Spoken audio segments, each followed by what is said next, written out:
Assalamualaikum warahmatullahi wabarakatuh. Selamat pagi, teman-teman PKN STAN. Berjumpa lagi dengan saya, Sakti Prabowo, dosen PKN STAN.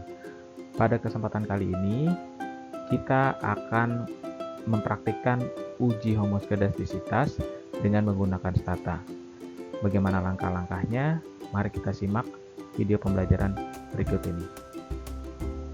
Baiklah teman-teman, pada kesempatan kali ini, kita akan melakukan pengujian uji asumsi klasik homoskedastisitas. Pertama-tama, kita ambil dulu data yang akan kita gunakan untuk analisis. Sini saya sudah menggunakan data yang sudah masuk dalam stata dataset ya. Jadi di sini ada variabel UAS ya. Kalau kita lihat datanya, jadi di sini ada data UAS, nilai UAS mahasiswa, kemudian ada minat, yaitu minat belajar terhadap suatu mata kuliah, kemudian lama belajar dalam satuan jam selama 1 minggu, kemudian tingkat kehadiran, kemudian di sini ada nilai UTS, dan juga ada perpustakaan, yaitu apakah seorang mahasiswa terdaftar sebagai member perpustakaan atau tidak. Tapi untuk perpustakaan mungkin untuk kesempatan kali ini tidak akan kita gunakan untuk pengujian heteroskedastisitas. Baik, untuk awal kita lakukan regresi dulu ya. Variabel dependennya UAS dan variabel-variabel lainnya sebagai variabel independen. Kita pilih. Di sini UAS dipengaruhi oleh minat, belajar, hadir, dan UTS.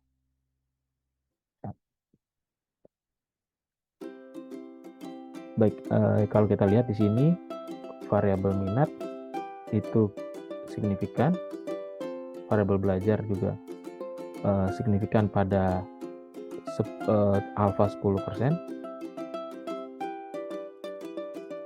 Kemudian variabel hadir ini memang tidak signifikan ya. Kemudian UTS ini sebesar 0,01 berpengaruh signifikan. Untuk pengujian homoskedastisitas kita membutuhkan variabel error ya. Maka di sini kita akan lakukan predict residual, ini nama variabelnya residual, koma R, yaitu komen untuk memunculkan nilai residual. Selain itu kita juga perlu memunculkan variabel square dari residual. Kita gunakan komen generate ya, gen, kita namakan SQ residual, yaitu square dari residual yang sama dengan residual dikali residual. Uji homoskedastisitas pertama kita bisa menggunakan plot ya, melihat RVF plot, yaitu residual versus fitted value ya. Kita lihat bagaimana sebarannya ya. Jadi berdasarkan grafik yang ada di layar ini kita bisa melihat bahwa sebaran hubungan antara residual dengan fitted value itu tersebar secara acak, tidak ada pola-pola tertentu, di mana artinya di sini mengindikasikan model bersifat homoskedastis atau tidak ada heteroskedastisitas. Lalu uji lainnya yang bisa kita gunakan sebagaimana video yang bisa kalian lihat di video lainnya, maka kita bisa gunakan uji Park gitu ya, dan uji Bruspagan. Untuk uji Park kita membutuhkan nilai ln dari square residual. Maka kita generate learn square residual yang sama dengan learn dari square residual. Kita ulangi.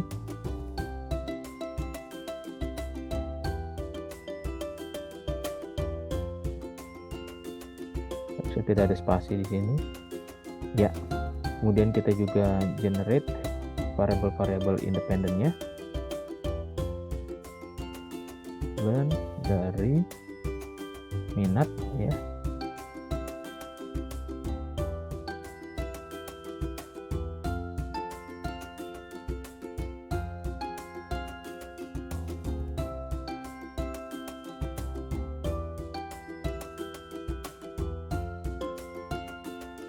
Generate, selanjutnya learn dari belajar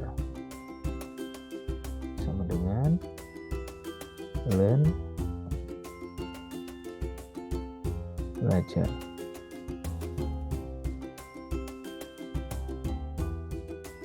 Kemudian learn dari hadir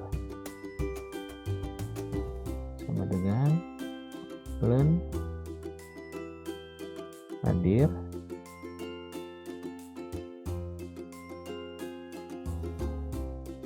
Kemudian learn UTS sama dengan learn dari UTS.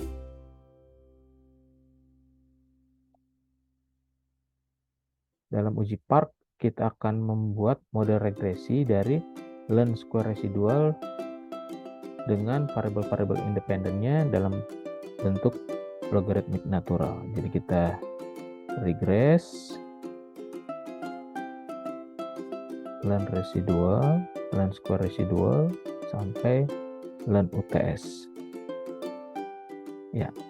Jadi kalau kita lihat di sini probability lebih besar dari F sebesar 0,6 yang artinya dia lebih besar daripada suatu nilai alfa 0,05, maka kita katakan model ini tidak signifikan, dalam arti kovarian bersifat konstan, kovarian error bersifat konstan, atau model bersifat homoskedastis. Uji lainnya yaitu uji Bruce-Pagan. Dalam uji Bruce-Pagan ini yang biasa dilakukan oleh kebanyakan peneliti, jadi kita regress kembali model awal, kemudian kita ketik head test. Ya, jadi di sini langsung muncul nilai dari fitted value of UAS,